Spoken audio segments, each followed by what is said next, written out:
님들 제가 감기가 와서 목소리가 별로 안 좋으니까 좀 감안하고 들어주시기를 바랍니다. 자, 이해해 주시기를 부탁드립니다. 성도님들, 바울은 2차 선교 여행 중에 빌립보 교회를 개척을 했습니다. 다들 아시다시피 바울은 원래 2차 선교 여행 목적지로 이제 에베소가 있는 이제 소아시아 지역으로 가고 싶어 했습니다. 그런데 그 유명한 환상을 보죠. 와서 우리를 도우라 라는 이 마게도냐 사람의 환상을 통해서 성령께서 바울을 유럽으로 인도를 하시는 겁니다. 그래서 바울은 성령의 음성에 순종해서 이제 유럽으로 발걸음을 옮기기는 하는데요. 속으로는 엄청 두려웠을 겁니다. 왜냐하면 이 가지 못한 그곳에 대한 아쉬움도 물론 당연히 있었겠지만 무엇보다 아무것도 준비하지 않았던 이 낯선 유럽에 대한 두려움도 있었을 것이기 때문입니다.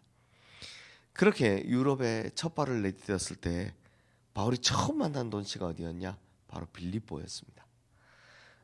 지금까지 바울은요, 어디를 가든지 간에 제일 먼저 어디를 찾아갔냐? 유대인들이 있는 회당을 찾아갔습니다. 이게 이 바울의 선교 전략이었습니다. 패턴이기도 했는데요. 우선 하나님에 대해 잘 알고 있는 유대인들, 그 지역 유대인들 먼저 전도를 해서 이 사람들을 통해서 이제 복음을 전하자라는 전략이 있었기 때문입니다.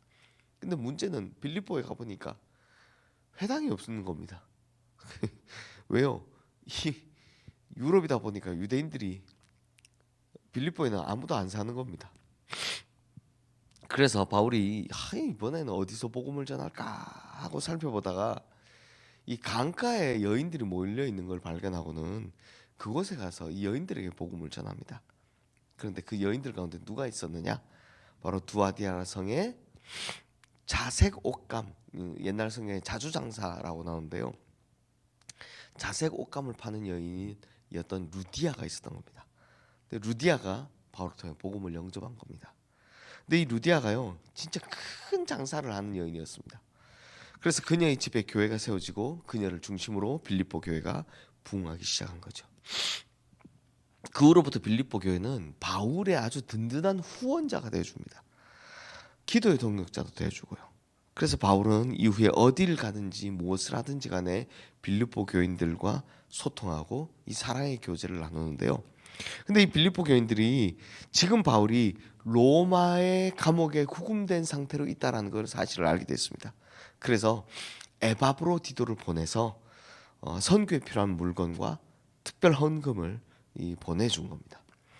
그래서 바울은 돌아가는 이 에바브로디도 편에 자신이 빌립보 교회 성도들을 얼마나 사랑하는지, 또 그리고 이 빌립보 교회가 다시 복음 안에 새로워질 것을 기대하면서 이 편지를 쓴 겁니다. 이게 바로 빌립보서인 겁니다.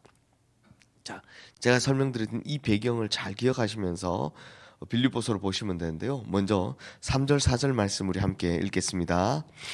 내가 너희를 생각할 때마다 나의 하나님께 감사하며 너희 무리를 위하여 기쁨으로 항상 간구함은. 자, 바울은 빌립보 교회를 생각할 때마다 감사가 차올랐고 기쁨이 떠올랐습니다. 왜 그랬을까요? 그 이유를 이렇게 설명합니다.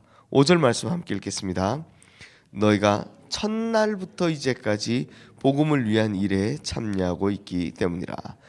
자, 여기서 말하면 바울이 첫날은 말하는 바울은 여기서 바울이 말하는 첫날은 바울이 빌립보에서 복음을 전한 첫날, 즉 그들이 복음을 영접한 날부터입니다.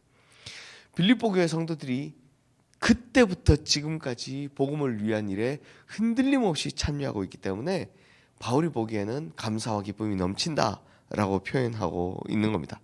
성도님들, 이걸 다른 말로 하자면 빌립보 교인들의 특성이 나오죠. 뭡니까? 굉장히 성실하고 충직하다라는 겁니다. 성도님들, 하나님께는 성실하고 예수님께는 충직한 모습, 이게 바로 빌립보 교회 성도들의 모습인데 빌립보 교회 성도들이 딱 예수님 닮은 모습을 닮은 겁니다. 그러니 이 주님 닮은 빌립보 교회 성도들을 생각할 때마다 바울은 감사하고 기쁨이 넘친 겁니다. 그렇잖아요. 우리가 보통 하나님의 성품을 설명할 때 하나님의 성품 중에 가장 대표적인 게 하나가 뭡니까? 성실하심. 그리고 예수님은요, 십자가에 달리시기까지 정말 하나님 말씀에 순종하시는 그 충직하심이죠. 이 두 가지를 동시에 닮은 교인들이 누구였다? 빌립보 교인들이었다. 근데 성도님들, 성실과 충직은 이게 주님 닮은 모습이기 때문에 우리에게도 하나님께서 요구하시는 바입니다. 하나님의 자녀가 되겠습니다, 내가 예수를 믿겠습니다라고 결단한 후에 하나님께서 우리에게 바라시는 성품이 뭐라고요? 하나는 성실함이고 하나는 충직함이다라는 겁니다. 그래서 흔들림 없이 신앙생활하면서 언제나 진실하게 주님을 믿는 마음을 가져야 한다라는 거죠. 그러니 이 말을 바꿔 말하면 뭐 상황이 어떻든지 간에, 내 주변의 상황이 어떻게 변하든지 간에, 혹은 내가 뭐 사람의 말에 어떤 상처를 받았든 간에 성실하고 충직한 성도는 흔들리지 않고 오직 주님만 바라본다라는 겁니다. 아픕니다. 성도님들, 이런 일을 당하면 힘듭니다. 사람인데 왜 안 그렇겠습니까? 그런데 중요한 건 성실하고 충직한 성도는 그 가운데서 상황을 보는 게 아니라, 사람을 보는 게 아니라 하나님만 바라본다는 겁니다. 이걸 주님께서 우리에게 가장 바라시는 겁니다. 이걸 주님께서 우리에게 가장 기뻐하시는 겁니다. 그러므로 우리 성도님들 딱 주님만 바라보는 성실하고 충직한 성도님들 다 되시기를 주님의 이름으로 축원합니다. 그리고 바울은요, 빌립보 성도들에게 여기서 한 가지 더 부탁을 합니다. 우리 6절 말씀 함께 읽겠습니다. 너희 안에서 그리스도 예수의 날까지 이루실 줄을 우리는 확신하노라. 자, 복음의 시작부터 예수 그리스도의 날까지, 즉 주님 다시 오실 때까지 뭐 하라고 합니까? 너희 안에 착한 일을 시작하신 예수 그리스도를 굳게 붙잡고 나가라 라고 부탁합니다. 그러니까 바울이 지금 뭘 하냐? 지금까지 잘해왔잖아요. 지금까지 잘해왔으니까 예수님 오시는 그날까지, 끝까지 성실함과 충직함을 잊지 말고 붙들고 살아가라 라고 부탁을 하는 겁니다. 그래서 이 중간중간에 흔들릴 수 있지만 확 무너질 때 있지 않습니까? 이거 하지 말고 지금 잘하고 있으니까 정말 끝까지 잘하라 라고 바울이 부탁을 하는 겁니다. 그리고요, 이 빌립보 교회 성도들을 향한 진심을 바울이 이렇게 표현합니다. 우리 8절 말씀 함께 읽겠습니다. 내가 예수 그리스도의 심장으로 너희 무리를 얼마나 사모하는지 하나님이 내 증인이시니라. 여기 보면 바울이 빌립보 교회 성도들을 사랑한다라고 표현하는데 어떻게 표현합니까? 예수 그리스도의 심장으로 사랑한다. 이거 하나님이 내 증인이시다. 진짜다. 이 말을 이렇게 하는 거죠. 성도님들, 바울은 신약 성경 총 27권 중에 13권을 자기가 썼습니다. 그런데 그 많이 쓴 성경 중에 유일하게 나오는 표현입니다. 이거. 예수 그리스도의 심장으로 사모한다. 이거 하나님 내 증인이시다. 그러니까 그만큼 빌립보 교회 성도들을 진짜 특별히 사랑한다라고 말하고 있는 거죠. 바울이 이렇게까지 빌립보 교회 성도들을 사랑하기 때문에 바울은요, 오늘 이 1장에서 제일 중요한 이야기를 제가 드리려 합니다. 자기가 할 수 있는 가장 중요한 일을 하겠다라고 합니다. 빌립보 교회 성도들을 위해서. 뭐라고 하냐? 그게 뭔지 우리 9절에서 11절 9절에서 11절 말씀 함께 읽겠습니다. 내가 기도하노라. 너희 사랑을 지식과 모든 총명으로 점점 더 풍성하게 하사 너희로 지극히 선한 것을 분별하며 진실하여 허물 없이 그리스도의 날까지 이르고 예수 그리스도로 말미암아 의의 열매가 가득하여 하나님의 영광과 찬송이 되기를 원하노라. 아멘. 지금 바울이 뭐라고 합니까? 너희 지식과 총명이 풍성하고 선한 것을 분별하고 진실하고 허물 없이 그리스도의 날까지 의의 열매를 가득하여 영광과 찬송 막 쭉 나오는데요. 첫 마디가 뭐였습니까? 내가 기도하노라. 바울이 말한 내가 너무너무 예수 그리스도의 심장으로 살아가는 이 빌립보 교인들을 위해서 내가 가장 중요한 일을 할 텐데 그게 뭐라고요? 내가 기도하노라. 그 뒤에는 다 이거 위해서 기도할게. 내가 너희가 풍성하길 기도하고 분별하길 기도하고 뭐 지혜가 총명하길 기도하고 다 붙어있는데 제일 중요한 건 뭐였습니까? 내가 기도하노라. 바로 기도였습니다. 성도님들, 하나님의 백성들, 믿음의 백성들은 기도라는 강력한 무기를 가지고 있습니다. 여기서 바울이 말한 건 이제 중보기도이죠.